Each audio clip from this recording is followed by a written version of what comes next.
I'm Dr. Alex Loyd, and welcome to the Spiritual Laws of Nature. We're in a series right now, the top 10 spiritual laws as determined by our listeners over the years. And these are in no particular order. The one today, I guess I would entitle, Do You Have One Thing to Live For? And I believe that's a very, very important question. And if you'll give me a few minutes here, I'll try to explain why. Maybe even a life-changing question, depending on the answer. You know, in the world, in life, one thing can make all the difference. You take one little piece out of a complicated machine, usually the whole machine quits working.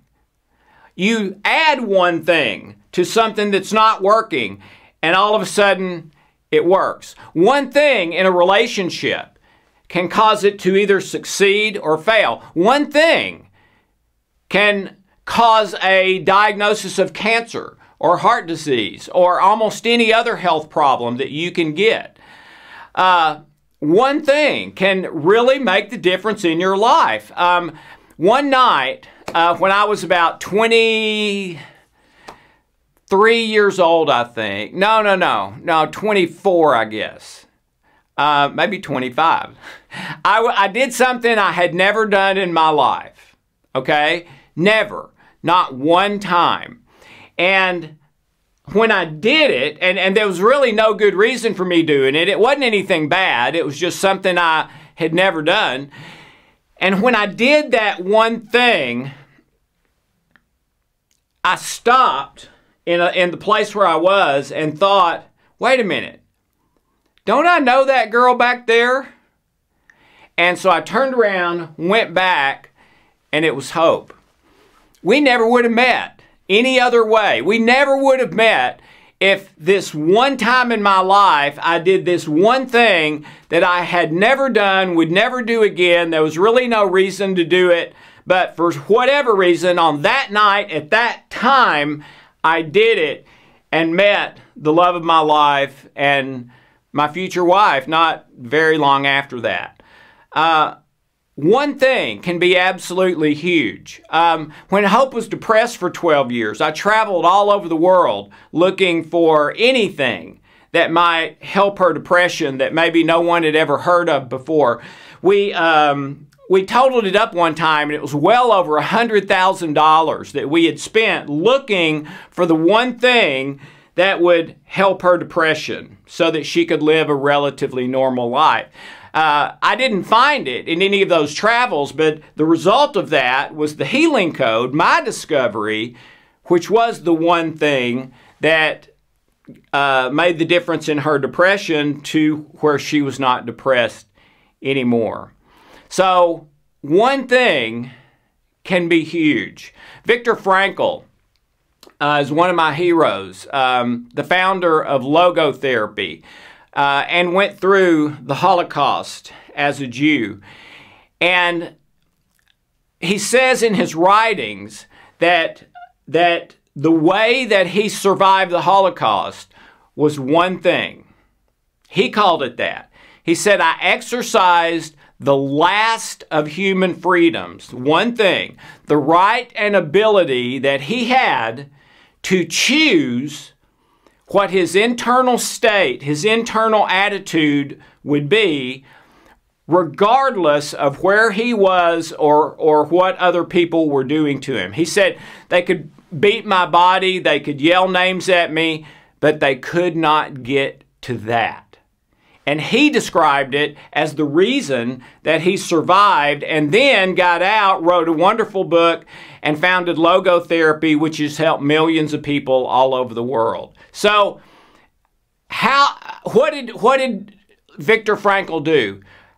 How did he exercise that one freedom that made all the difference for him? Okay? Maybe a good analogy is to think of like, okay, what if you were lost in the woods? Okay? You're looking for one thing after another. Okay, am I warm enough to survive? Do I have any idea where the path is out of here? Do I know if the path is a mile or 100 miles and I'm going to die before I get to the end? But all the time you're looking for one thing, one thing, one thing, one thing, and then with all of those put together, maybe you get out and survive. And that's really what I'm asking is can you find within you, can you find within your life and what you have available to you right now, one thing that can make the difference to take you from where you are to where you want to be? And I believe Dr. Frankl's answer and solution for that might work for you too. So let's talk about it. Oh, and by the way, if you were lost in the woods, this same thing applies. Would you be able to find within you one thing to live for, to be the energy and power that fuels you to do whatever it takes to find your way or fight your way out of that forest to survival? Okay? And I believe that same one thing can power our life even if we're not in an emergency situation. When Hope was depressed, probably a lot of you have heard this, she read lots of books in order to not be depressed. A library. She was always reading books. And half the time, I would hear the book flying across, well, I'd hear it hit when as she finished the book, yelled and threw the book across the room and hit the floor. And she would say, does he think I'm an idiot? Does he think I haven't tried to just think happy thoughts instead of bad thoughts? I've tried 1,000,000 times. I can't do it. But one of the things that kept her going is that she told me one day, I had a vision. I had a vision, and the vision was of me not being depressed and having children that I love and that love me and that everything was great. And so she said, I think that means something. I think that is possible for me. That kind of life that seems so impossible for me, that it is possible. And there's a way to get to it. And it kept Hope fighting until she got there. Your image maker, I don't call it the imagination, even though that's what it is, because we think of imagination more as daydreaming, and this is the opposite of that. I like the German thing. The German language has two definitions for the imagination. One is kind of daydreaming. The other one is creating, and that's the part that I'm talking about. The image maker is the single creative, original, bottom line, the least common denominator source of everything that has ever been made in the history of man.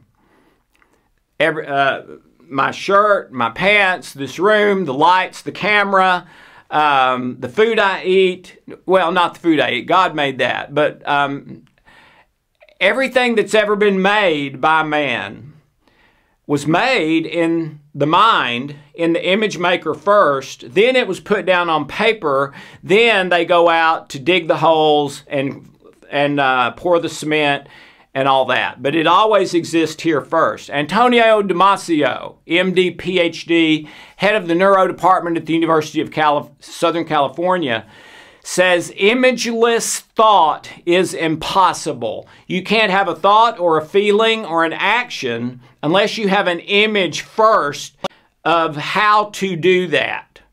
Okay?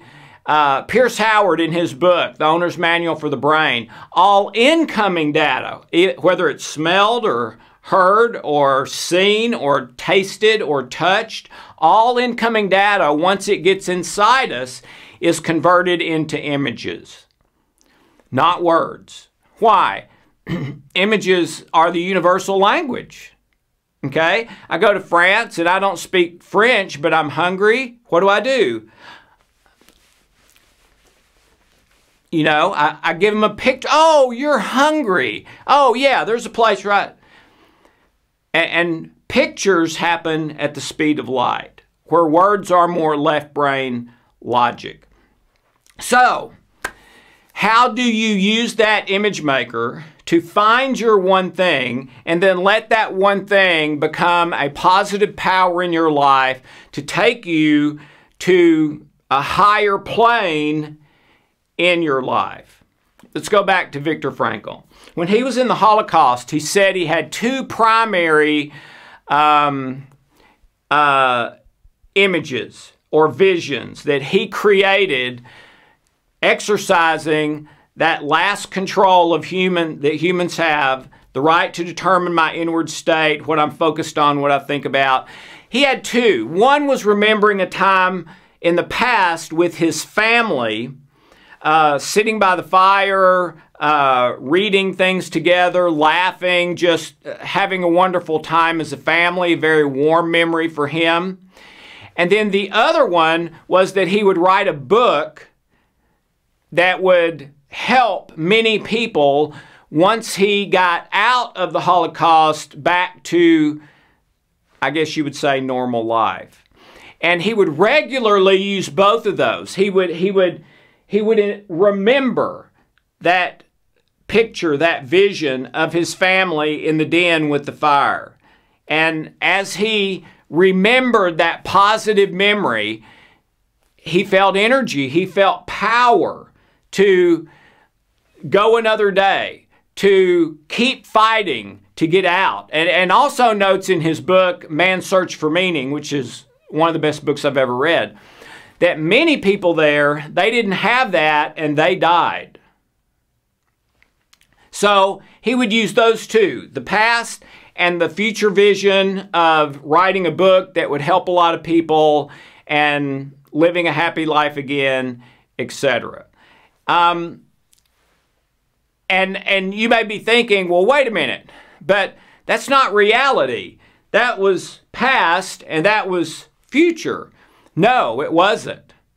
And the reason is your spiritual heart, or the unconscious and subconscious, does not differentiate between what's real and imagined. It treats all of it as if it's happening right now. So when he went back to that wonderful memory, he was there in his heart, which is where the power is produced from. And when he went to the future, to writing that book and it helping people, he was there. That had actually happened in his heart, and he felt the energy and power from that. Because the brain works this way, it's one of the reasons for some negative things in our society. Pornography is one of them. I believe it's maybe the biggest addiction in the history of mankind. And do you know that there are a significant percentage of people who prefer porn over the actual sex with a real human being? Isn't that amazing? Well, how could that be? Well, there's a lot of reasons. One, they can control every aspect of that, and when they're imagining it in their heart, it feels real. That's why the hormones are released and everything, and you have that chemical rush that gets you addicted to that thing. But our brains are made that way to be used in the positive, like Viktor Frankl used. So, this is maybe the most positive, powerful source of energy that produces results in your life that you have available to you. And I promise it is enough to get you to the next place in your life. My spiritual mentor, Larry Napier, had a friend who was in prison for a number of years. And Larry asked him one question about his time there. He said, during your time in incarceration, how important was your imagination or image maker to you? And Larry said he teared up and said, it was everything to me. That's how I survived. That's how I was able to get through that. So, here's what I recommend, okay? Do what Viktor Frankl did. get a memory from your past that is your happiest, most loving, powerful, feel good, wish I were there again every day. Get that memory. And maybe for a few minutes every day, go to that place and actually be there to the degree that you feel it. You feel it like you were there. And let that give you positive emotions, positive energy, positive thoughts, beliefs that lead to positive actions, etc. Just let the power and energy of that moment fill you up from the top of your head to the bottom of your feet, and every one of those areas of your brain and memories and nervous system and cells and organs and systems everywhere. Then get one of the future that you actually think is possible for you. I might say what you believe is the best possible future for you. Get that picture and then go there for a while every day and feel it and let that fill you up, etc. Another one, if you want to do some more, is think about every area of your life. So you might have relationships as an area. So get a memory for relationships, one that's been great for you in the past, or imagine one that could be great for you in the future, all right? But maybe also me and hope and that relationship. So in that one, I get a great, wonderful memory of me and hope, either from the past or possible from the future. And I go there every once in a while to feel that power through me and give me power for that relationship with hope.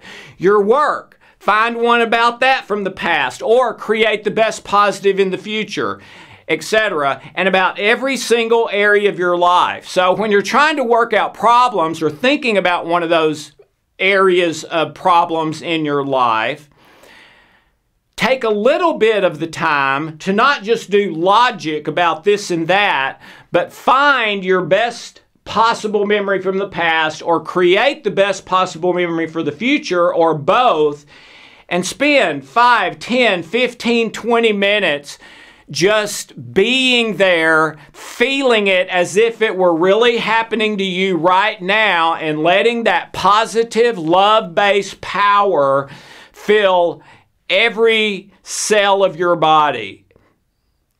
All trillions of them. Okay?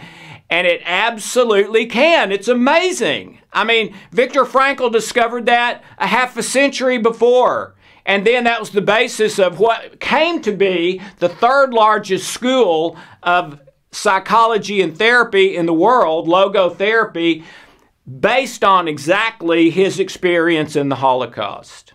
Okay? So, find that one thing for you, that one memory from the past or the one about the future that you believe is possible and wonderful and positive, your best possible life or close to it, and let those become power sources to you for everything you do during the day. Taking out the trash, doing your work, exercising, cooking, cleaning, whatever. And I'm telling you that absolutely works and can happen. And not only that, but I believe you were intended to use your image maker that way. That is the German word for create, to create. Not the daydreaming, but to create. And that has created everything man has ever made in the history of mankind. It can also create the internal energy, positive emotions and feelings, beliefs, and even strength to action to change your life. It is phenomenal. The only way I've ever been able to think of describing it, it's almost like a positive nuclear bomb that you can unleash inside you that will give you wonderful power, sometimes enormous power, sometimes enough power to get over the hump to be the one thing that got you out of the pit you were in. Okay? But I would use it for all of the above. So find your one things internally that can be the power to take you to your best possible life. And have a wonderful, blessed day.